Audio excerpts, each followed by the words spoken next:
On the first point, I think the better question, Senator, I don't mean to send you back to the people's house, is when we actually criminalized it.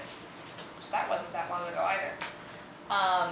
And to the answer of your second question, if you had any idea how many stories that I had heard in the State House, you would be stunned. I'm not convinced that you could throw a stone very far and hit someone that doesn't either know how to get access to it, or has consumed it recently, or who's not family or friends. So my last question is going to be, do you believe that it's been fairly well accepted across all levels of society as available, and acceptable recreational drug, at least since the 60s? I would say that consumption seems to cross the socioeconomic, demographic, and geographic indicators. I know people who are true stoners, love their video games, the traditional, stereotypical. I also know high-level executives that make a lot of money. Sometimes they go home and they have a glass of whiskey or bourbon. Sometimes they go home and they light up. Why are we considering putting those folks in jail? Why are we even going after them when they're contributing members of society? I believe this is about as ubiquitous, or to speak plainly, it's Maine. It's everywhere. Representative Burns. It's not everywhere. I remember the days also when smoking was public. There's nothing any worse than sitting in a smoky restaurant. I would not want to sit in a restaurant that was full of pot smoke. I would not. Potheads. Would you? No. I didn't ask that it be done that way. No, this is an incremental movement, is what this is. You know it as well as I do. It's one step at a time until it's just as public as anything else. Let me ask you about kids one more time, if I may. Yes. I never would advocate making smoking illegal. I just don't believe in that. I don't know. Considering where we are at this point in our culture.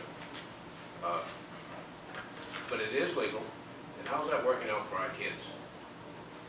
It was working. We were actually seeing numbers go down significantly in Maine for many years when we were actually following the policies that people like Pat Jones and my mother set forth back in the 90s when I was young. We have since stepped away from that. We have started to underfund advocacy and education and outreach. That is the real magic weapon. You know, when I was a kid, convenience stores could get sponsorships or extra money for putting their ads down here, below 3 feet. They weren't advertising to us. They were advertising to children. When I was in middle and high school, Joe Camel was as recognized as Mickey Mouse by 5-year-olds. Absolutely, you and I can agree on that. We can. No difference in our opinion whatsoever.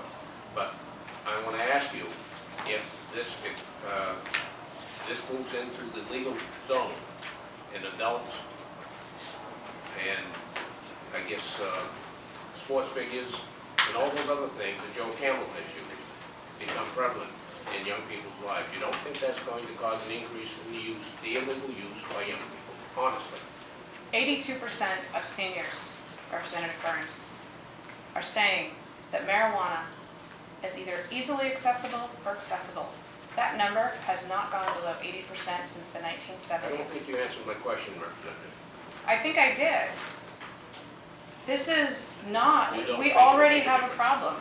You don't think it'll make a negative impact on the usage of young people if it becomes legal, and if adults and sports figures and everybody else can tell that they're used? You do not think that will make a negative impact on the amount of young people that will be going into using pot illegally?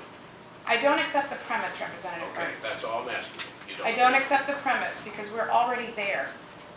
Thank you. I don't want to make it worse, I want to make it better. We may disagree on how we do that. Representative Long? Thank you, Ms. Chair. Thank you for bringing this bill forward. You had mentioned earlier set penalties for people that sell to minors. Yep. Well, if the teenagers of this day and age decide they want to go get some pot, they can't buy it at the store before they're going to buy it off. Because I'm afraid we're still going to have dealers out there because there's still going to be a market available. How do we take care of this? We have to do it in the same manner that we're doing marijuana. Right now, it is grown and it is sold everywhere. Students and young people can still get access to alcohol, but they can't get access to it as much as they can to marijuana. There is never going to be a perfect solution. I'm trying to craft a better solution. That's the best answer I can give to you. Prohibition does not work, has not worked. Again, it's the only amendment of the Constitution that we have ever repealed. It failed. It didn't fail the drug cartels. It didn't fail the mafia. The only reason Al Capone is in jail was because of IRS charges. They could never get him for drug charges. I do not want young people having this drug, or any drug, pushed on them by drug dealers. The state has an opportunity to protect and an obligation to protect our young people. And we have to recognize when the current system is not working. We're Americans. We don't like to lose. But we're losing. We've lost the war on drugs. And how we fix it, and how we protect our young people, is why we're here today. There should be a thoughtful, thorough debate, and I'm happy to have all the questions asked. But we can't compare the proposal to perfection. We have to compare it to what we're dealing with now. I'd like to make the world a little better. And I'm pleased that we're making you happy with all of our questions. I'm sorry that I'm making the folks behind me unhappy, but Well, because I'm sure they want an opportunity to speak too. I hope you won't take offense to my saying that Senator Mason has an award that he gives for the briefest speeches, and I fear that you may not be in the run for that award.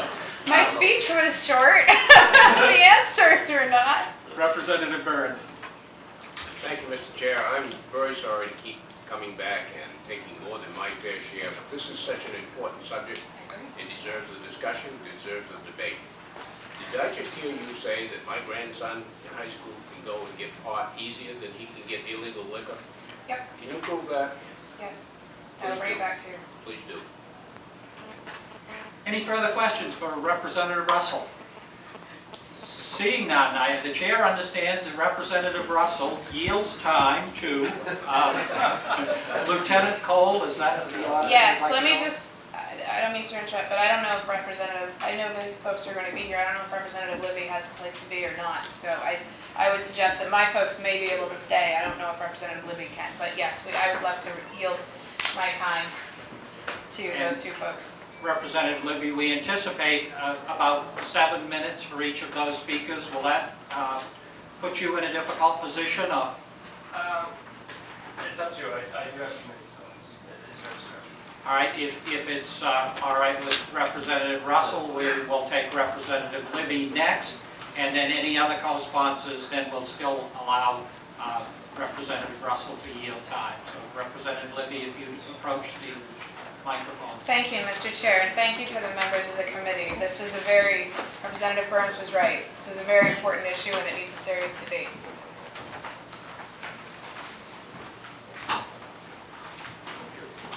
Good afternoon, Senator Mason, Representative Plummer, and distinguished members of the Joint Standing Committee on Criminal Justice and Public Safety. I am Aaron Libby from District 139. I'm a co-sponsor of LD 1453, and I'm here to speak in favor of this bill.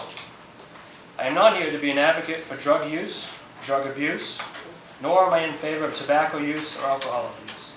I believe, like many others, that just like alcohol prohibition didn't work and created many unseen consequences, so does prohibition of marijuana. The Marijuana Tax Bill of 1937 did not make marijuana legal. It added, however, a large tax to decrease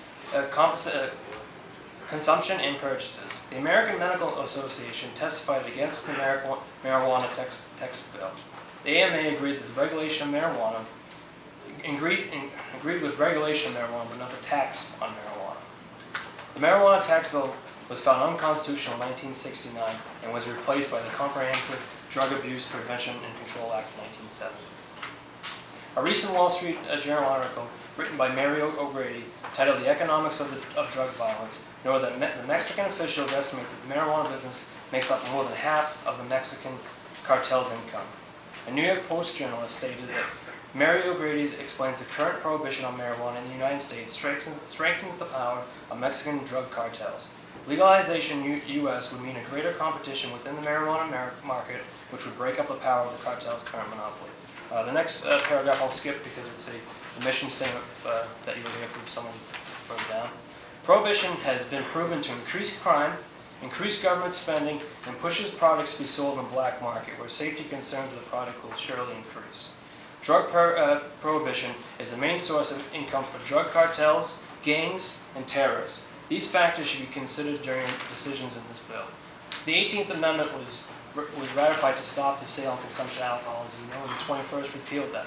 What amendment does marijuana make illegal? There is none.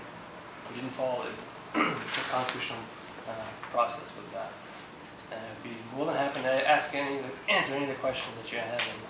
Are there questions for Representative Libby?